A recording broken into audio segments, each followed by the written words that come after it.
Please, Tim. No, you are, yeah, now.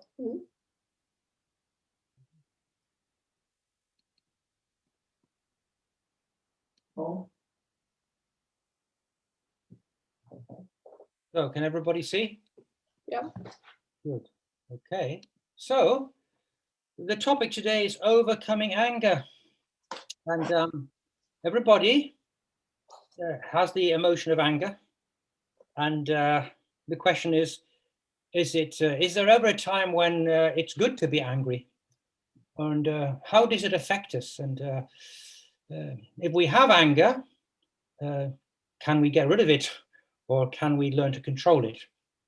So I don't know if when you're angry, steam comes out of your ears, but obviously anger is like a pent-up emotion which can be expressed. All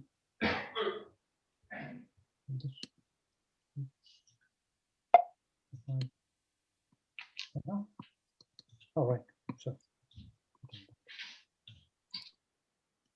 Okay, so I got this right, yes. So I have now for weeks been reading the Book of Joy and taking different aspects from it in order to give a sermon. And so I talked about these 8 pillars of joy. And now I'm looking at life's challenges. And last time I talked about fear, stress, and anxiety. And this week is to do with frustration and anger, and more specifically, anger. So what did the Buddha say about anger that can make us be a bit more careful? He said, holding on to anger is like grasping a hot coal with the intent of throwing it at someone else. You are the one who gets burned. So I'm sure from your personal experience, you know, whatever you give out, it comes back to you. And he expressed it also like this: holding on to anger is like drinking poison and expecting the other person to die. So I think when we think about love and happiness, anger is something which is not going to bring us closer to God or closer to our true self. So anger, because all of us experience it, then we need to learn how to control it. So how do we express anger? When you're angry, what do? Well, maybe you scream, maybe you shake your fists, because anger normally is an emotion which you can't control, it just comes out. Or maybe you are the kind of person who keeps anger within yourself and you're steaming red hot inside, but you don't express it. Or maybe you're the kind of person who likes to pull faces, or you feel like hitting somebody. Or maybe you feel so frustrated, you almost feel like taking hold of somebody, shaking them or whatever. So we need to understand what actually is anger. Well, to be honest, it's a natural response to a threat. And we can think about, we are designed biologically to respond to a threat. And so if there was a wild animal, we would have a choice. Either we would run away because we had fear, or we would fight, and this would cause anger. So fear and anger are actually 2 poles of a natural response. And so anger in itself is designed to have this emotion. I mean, it is an emotion God gave to us. So that is that's the way it is. But also, we could say the thinking part of the brain becomes less active when we're angry. So this is the brain. And there are actually 3 parts to it. The cerebellum, this is the motor control, the part of our brain which controls breathing, heartbeat, and motor skills. And then we have the limbic system. This is the reactionary part of our brain, emotions, fight or flight, pleasure, reward, pain. And then we have the cerebral cortex. This is the thinking part of our brains, where we use reasoning, judgment, motivation, perception, memory, and learning. And it's this part of the brain which becomes less active, or we lose the ability to reason because our emotions are reactionary and so strong. So that's how it works in the brain. And we can also say that anger comes from being hurt, whether you are hurt physically or emotionally, and you react. And so that's actually the base of anger. You feel some pain in some way, some hurt, and there's this kind of strong reaction. So I'd like to tell a story about the Dalai Lama's car. Actually, he used to have this car. He inherited it from the 13th Dalai Lama. And it was around 1956 or 7 when he was in his early 20s. And it was one of the very few cars that he had that people had at that time, because the roads were not easy to pass through. And one of the people who used to drive the car would also repair it when it broke down, which was quite often. One day he was under the car repairing it when he came to see him, when Dalai Lama came to see him.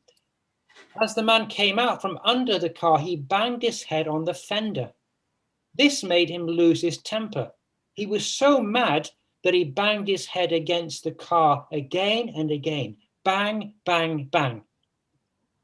And the Dalai Lama pretended to hit his head in an imaginary fender to the delight of the person who was listening to this story. So maybe you feel like doing this sometimes. You get angry and you just want to bang your head or do something physical, even though it's pretty stupid to do such a thing. So what else can we learn about anger? Well, we want something we don't get.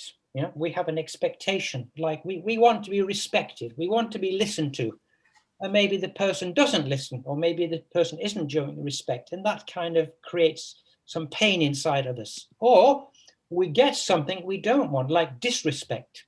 You know, I'm a teacher, and if children show disrespect, then it can hurt. It can make me feel upset inside, and so a lot of our anger comes from frustrated expectations. So we don't have any expectations, then there's less chance of us being hurt. So I'd like to tell you the story of Genghis Khan and his hawk, because he had a lot of expectations for his hawk. His hawk would travel everywhere with him.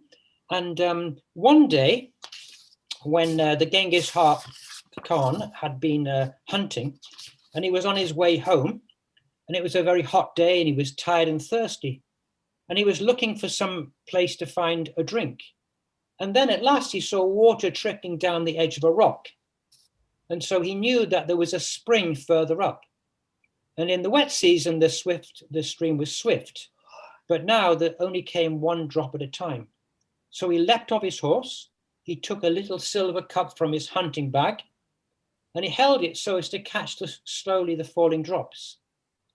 It took a long time to fill the cup, and the king was so thirsty that he could hardly wait. At last, it was nearly full.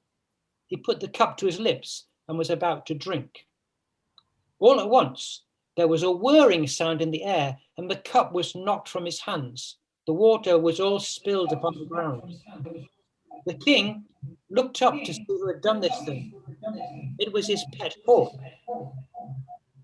Someone's talking. Somebody can mute themselves, please. The hawk flew back and forth a few times and then alighted among the rocks by the spring. The pet hawk had done this. So the king picked up the cup and again held it to catch the trickling drops. This time, he did not wait so long. When the cup was half full, he lifted it towards his mouth. But before it touched his lips, the hawk swooped down again and knocked it from his hands. And now the king began to grow angry.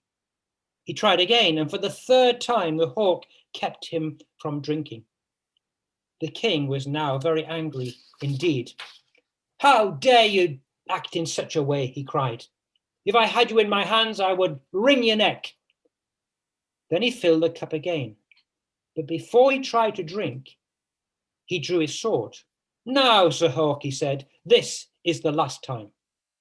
He had hardly spoken before the hawk swooped down and knocked the cup from his hand. But the king was looking for this. With a quick sweep of the sword, he struck the bird as it passed. The next moment, the poor hawk lay bleeding and dying at his master's feet. "That is what you get for your pains," said Genghis Khan. But when he looked for his cup, he found that it had fallen between two rocks where he could not reach it. "At any rate, I will have a drink from that spring," he said to himself.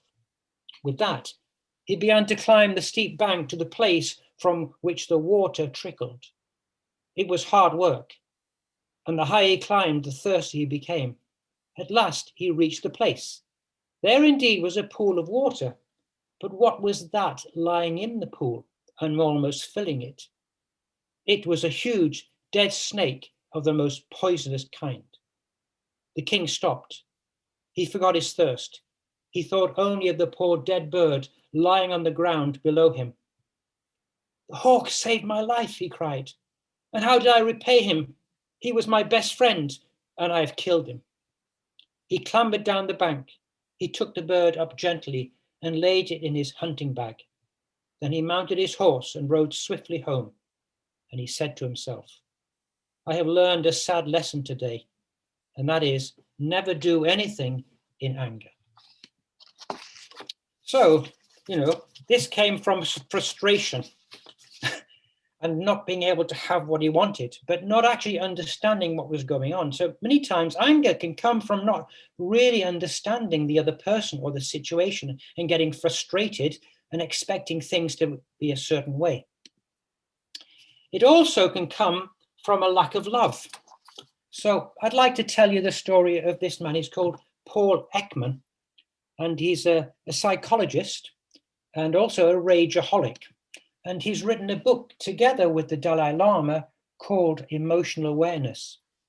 And so the Dalai Lama told a story one night about how Paul Ekman was actually healed of his anger issues. So Ekman, he's not a Buddhist, and he was not actually interested in meeting the Dalai Lama, but his daughter was, and there was a mind and life conference that she wanted to go to, so she invited her father. And Ekman, he explained that he used to be a very timid and quiet child, but he became what is popularly called a rage-aholic after experiencing his father's belligerence, his anger and abuse, and his mother's suicide. Ekman would have what he and other emotion clinicians called regrettable incidents, flying into a rage several times a week. When he went to see the Dalai Lama, something very strange happened. The Dalai Lama took Ekman's hands, looked into his eyes lovingly, and suddenly, Ekman said he felt like all the anger drained from his body. He did not have another regrettable incident for over 6 months. And although they did return, they were much less frequent. Ekman does not know what happened to him, but he said that perhaps the Dalai Lama's deep compassion helped heal some lingering hurt and reactivity. So, especially children who grow up in a family where they don't receive love, and so they have a lot of emotions inside themselves that they can't express, or then they don't feel at peace. And so if we think about why there's so much anger in the world, one of it is because we don't receive enough love. And but this man, actually, it was love that calmed his heart and took away this kind of anger within him. So what else can we say about anger? Well, we can say we have too much ego, too much self-centered thinking. And we talk in the principle about our original nature and our fallen nature. But the ego is part of survival, our individualism, our feeling of being separate, we're ready for a threat, it's for survival. And maybe we look back to the time of Adam and Eve. When they fell, their ego was very much predominant, and they had not matured. And so we could say that the more we mature, the more our kind of childlike kind of self-centeredness can be overcome. But if we don't mature, we stay centered upon our own needs. And so when we are angry, we're very much centered upon our own feelings and how that other person or situation is affecting us. So I think this is something we should think about. Is our ego our fallen nature? This is a question I have. And Eckhart Tolle, he says this: negative states of mind, such as anger, resentment, fear, envy, and jealousy, are products of the ego. So maybe we should look into the ego. What is it within ourselves that creates these negative states of mind? And then what about righteous anger? Righteous, you feel you're angry because what someone else is doing is bad. And you could think about children. Let's say children are too close to the road and you have to shout at them, or they're in danger, because children don't know many things and you have to protect them. So yes, there is a time for righteous anger, to protect or to stand up for what is right. But the question is, how often should we express our righteous anger? So being a teacher and managing difficult students, I would say the hardest part of being a teacher is when children misbehave. They don't, I have an expectation for them to respect and to listen. And when they don't, you're challenged so often, and especially with teenagers. So what I found over the years is that, it can trigger me off because I have this kind of strong sense of righteous indignation. But I think being a teacher, at least I hope, it has kind of challenged me and trained me to control my righteous indignation and to somehow not completely accept children's behavior, but to somehow not react. And I would say I've been battling with this all my life. It's the same with being a parent. When children misbehave, you have a sense of like righteous indignation. I think it goes back to my childhood because my father, he wasn't a violent man, but he had a sharp temper and he would react very strongly. And so I think I've inherited this. And so I hope that during my lifetime, I have learned to somehow restore or to change this. But there is a time for righteous anger, but I would say in my case, it doesn't help because I get burnt. And when you're a teacher, if you have a difficult situation with a student, it can affect me, and that emotion and that upset can stay with me. And I know from speaking to other teachers how they also, sometimes you don't want to get too involved or confront a student because you get burnt, and then those emotions stay with you. And then if we look at other situations of righteous anger, so the Dalai Lama's homeland has been taken over by the Chinese and he had to flee.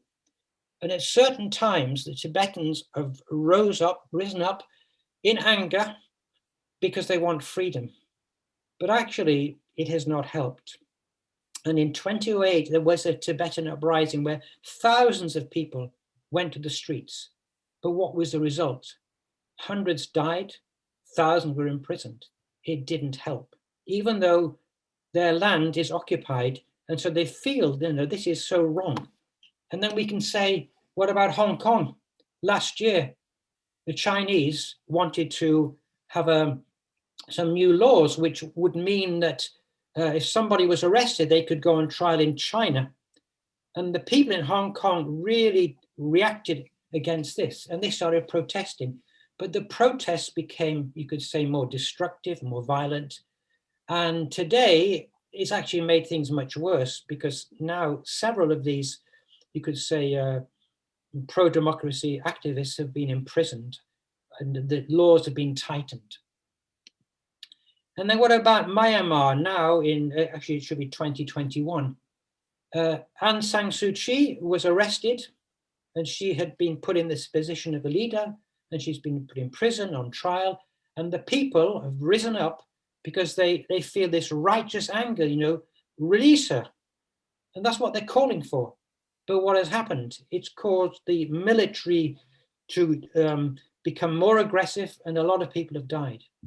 So on a world scale, we have expectations for democracy, and where there is a dictatorship, people can become angry and they want to change. The question is how to do that. And actually, even Jesus expresses anger when he cleared the temple. He said, Jesus went to the temple of God and cast out all them that sold and bought in the temple, and overthrew the tables of the money changers and the seats of them that sold doves, and said to them, it is written, my house shall be called the house of prayer, but you have made it a den of thieves. So all of us have, God gave us the ability to be angry. God has anger within his heart because we come from God. And so in this situation, Jesus was demonstrating to the people, this is God's home. How dare you, use it in such a way? But the question is, did it help? Did it help his mission? Actually, I'll come back to this later, but it actually caused the authorities to grow more angry with him and look for ways to destroy him. So the question is, how can we overcome anger? And looking into this book, there are two practices that the Dalai Lama and Desmond Tutu come up with. So I suppose, anger comes out of the way we think and the way we feel. So the question is, we need to change our thoughts and feelings. How do we do that? And one way, when we look at the from this book, is to kind of develop qualities of our mind, the way we think, and qualities of our heart, the way we feel. So I suppose if you apply all of these, then you're going to make your thoughts more positive, more peaceful, and you're going to make your feelings more kind of more loving, so that you can deal and not allow this anger to control you. Perspective is the first quality of the mind. So it's the way we look at things. If we have a very self-centered perspective, then we can't see the bigger picture. And so here's a situation in Israel and for the Palestinians. And I'd like to tell a story about what happened. If I can find it. Okay, so this is a story from the Dalai Lama, and he says that one time in Jerusalem, he met with a teacher who used to tell his Palestinian students, because they had to pass through checkpoints every day and meet these Israeli guards. So he says, when you are irritated or angry with someone, you should remember that they are made in the image of God.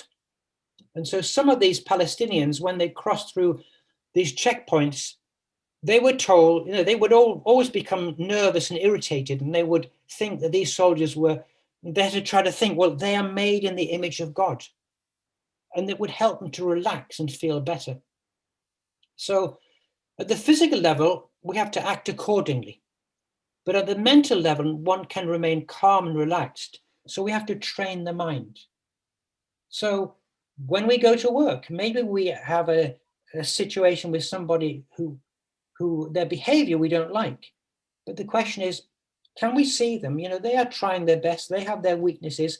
But can we take God's perspective and understand that, well, everybody is trying their best, and everyone is a child of God. These soldiers were made in the image of God. So what else can we look at? Pray and meditate. So we know that the Dalai Lama, being a Buddhist, he has daily meditation, and Desmond Tutu, being a Christian, he uses prayer. So let's look at two practices that they use. So analytical meditation is a form of meditation where you analyze your thoughts and you have questions about the way you think. So this is what he suggests when it comes to anger. Sit comfortably and close your eyes. Pick a topic that causes you to be angry.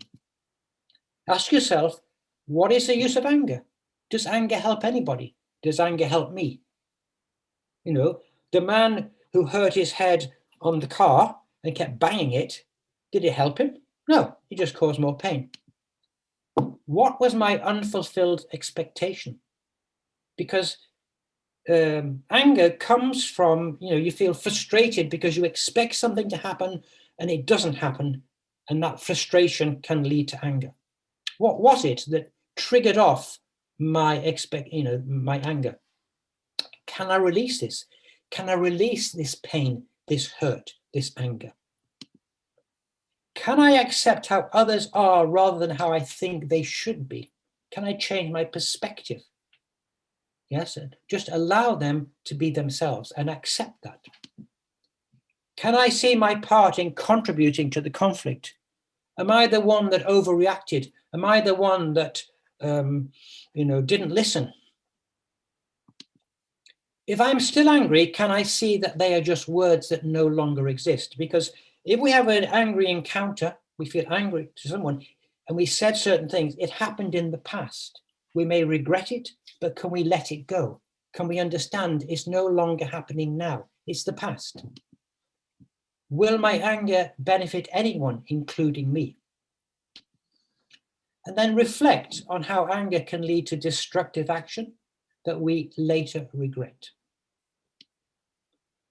And contemplate how anger can destroy relationships, alienate others, and rob you of your peace of mind. So this is analytical meditation. You actually, rather than just meditating, you could say, with no thoughts, or let thoughts drift in and out, actually you ask questions, analyze this emotion from all different angles. And by doing that, this can help. I think it can help us, because I've been doing a bit of this recently, and it helps me to kind of dig deeper, to kind of look to the source. What is the source of the problem? So I think analysis can be very helpful. But this is a prayer that Desmond Tutu uses when there's some difficult situation. He said during the days of apartheid, he would pray daily for the government officials who were maintaining the oppressive system. He prayed for them to transform their hearts and to transform the racist system that they created. But he also prayed sincerely for their well-being, and it helped him to love them rather than hate them, and ultimately made it possible to work with them to help transition the country to democracy. So first, he says, close your eyes and turn your attention inward. Think of a person who is upsetting you and say a prayer for them. Pray for their joy and happiness. Sincerely wish them well. See them as a child of God, deserving God's love, or as another human being who shares your desire to be happy and avoid suffering. Try to do this each day for 2 weeks. See how your relationship is transformed. So what else can we do to overcome anger rather than doing these internal practices? We can learn from the lives of spiritual masters. And I suppose these two men are spiritual masters. So who are these spiritual masters? Well, let's take Jesus' life. So here he is being questioned by the Sanhedrin, by these chief priests. And you can see when you look at their faces and their expressions, they are accusing him, they're angry with him, they hate him. So how does Jesus respond? He doesn't answer back. He keeps calm, even though I'm sure inside he's feeling a lot of pain. And here are some of his words about how he deals with anger and hate. Do not judge, and you will not be judged. Do not condemn, and you will not be condemned. Forgive, and you will be forgiven. So I suppose what we can learn from him, when we encounter the hate and the anger from other people, we have to learn to forgive, and also forgive ourselves. If we have anger and we regret it, we can let it go by forgiving ourselves. Forgive the other, forgive ourselves. He also has said, you have heard that this was said, love your neighbor and hate your enemy. But I tell you, love your enemies and pray for those who persecute you. And so it's the same thing, not only forgiveness, but to love those who may hate you, who are against you, who are angry with you. And also love yourself. Even though you may get angry, we're God's children, so we must acknowledge that we come from God, and that even if we get angry, we still recognize that our true nature is from God. And of course, this is Easter, and this is the time when Jesus died on the cross. And what were his last words? Father, forgive them, for they know not what they do. This was his heart. And he was being shouted at, abused, but this was his heart. So this is the ultimate, the ability to forgive, because others don't understand. We can get angry with people and judge them, but if we understand them, and people all make mistakes, we can forgive them. And then who are our spiritual masters, our spiritual enlightened? So this is what Father said. Father went through a lot of suffering. And he said this: I never prayed from weakness. I never complained. I was never angry at my situation. I never even asked for his help, but I was always busy comforting him and telling him not to worry about me. The Father knows me so well. He already knew my suffering. How could I tell him about my suffering and cause his heart to grieve still more? I could only tell him that I would never be defeated by my suffering. I mean, this was when he was in Hungnam prison camp, death camp. And but this was his attitude in the most extreme suffering situation. He had this heart to comfort God because he didn't want to cause pain for God. So this, I would say, this transcends, any level of kind of ability to deal with suffering and not to react with any kind of anger or complaint. So this was Father's life. This is the heart that he had. And what about Mother in her book? She also has a few words to say. God needed a man and a woman who could endure suffering and rejection while continuing to forgive and love all people, thus revealing God's heart of parental love. So there we have it, to endure suffering. If we suffer because people are angry towards us, or we feel anger, we have to learn to forgive and to love. Forgive others, love others. Forgive ourselves, love ourselves. Because that is God's heart of parental love. So we want to come closer to God's heart. These two things, to forgive and to love, are so central. And so, some final words from the Bible about anger. Know this, my beloved brothers. Let every person be quick to hear, slow to speak, slow to anger, for the anger of man does not produce the righteousness of God. And with that, thank you for listening.